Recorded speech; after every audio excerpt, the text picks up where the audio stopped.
I've spoken with many people who have considered or are considering business ownership. And obviously it's a fear. How much is the investment? I don't know what I want to do, and all of those kinds of things. And sometimes those questions stop us from moving forward to even find out, because sometimes we don't even know what the questions are. So I wanted to just kind of talk about some of the questions that people have. And one is, how do I find the right franchise? There's over 4,000 out there, and you could just take a dartboard and, pick one or two or four. But I was actually talking to a gentleman today that he was looking at a franchise, and he's not 100% sure that it's aligned, and it's the only one that he's looked at. And I said, really, what I'd like for you to do is look at 3 or 4 in different industries so that you can learn as you're going along, so that you can understand what is out there.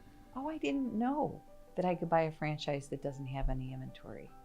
Or I didn't know that I could buy a franchise that I could keep my day job. Or I didn't know that, I need to have stronger sales skills than what I have. And so maybe that wouldn't be a good franchise for me. One thing people always want to know and understand is, how much money will I make? And that is, let's face it, we do want the freedom, the flexibility, and the lifestyle, but we also need to know how much money are we going to make? Am I going to be able to pay my bills? So there is a federal disclosure document. It's called the FDD, and an item 19 that kind of explains all of that. But again, that is the beauty of being able to talk to franchisees, right? So the first year, how much money did you make? So that you can plan and you can know. The second year, how much money did you make? When did you get to the point where you are earning $200,000 a year?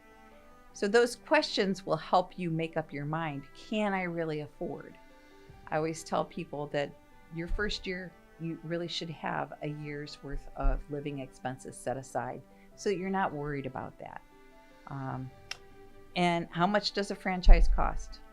And, it's hard to say. There are some out there that are $50,000 that could be good, but they're only good if they fit you. What we do is we start at the bottom and build what's called a business model that answers, who would you want working for you? Do you want people working for you? Can you sell? Can you manage people?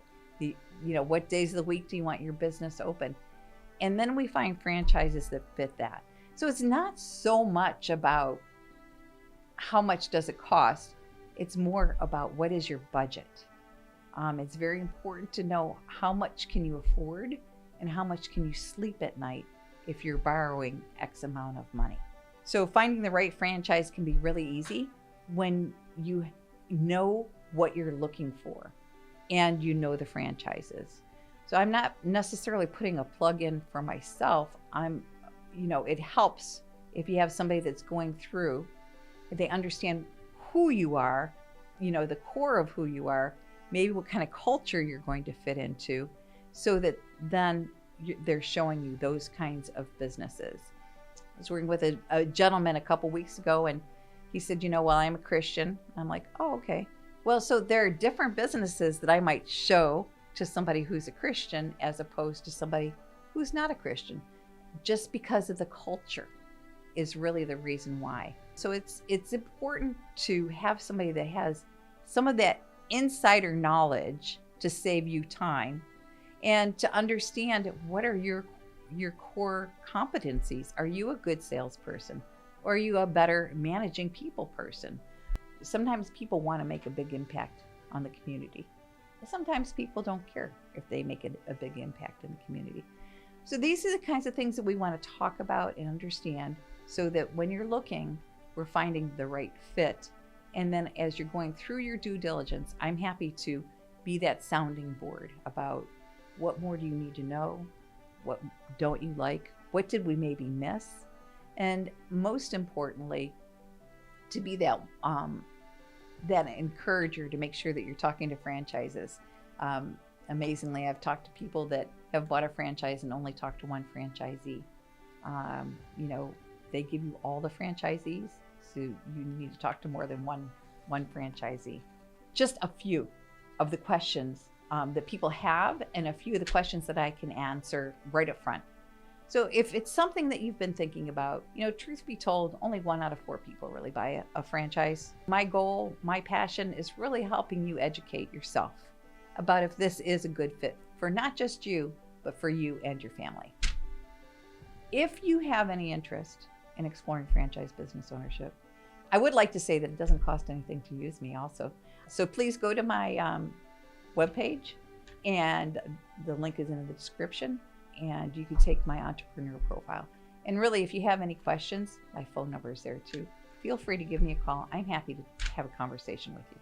And so let me just tell you a little bit about the entrepreneur profile. What I love about it is it's not really a disc. It helps us measure your core competencies. Like if you're not a good salesperson, we're going to have a conversation about that.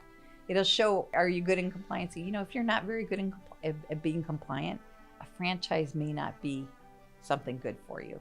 You may want to look at starting something on your own. It also talks about your leadership style and those kinds of things. Because if you come out, laissez-faire is one of the choices. If you're a laissez-faire leader, having employees is not going to be a very good option for you. So these are just a few of the things that the assessment shows, so that we can really sit down and talk about those. Are you good at marketing? Are you good at this? Are you good at that? So we're looking at what your core things are, the things that will make you tick, and find businesses that fit that.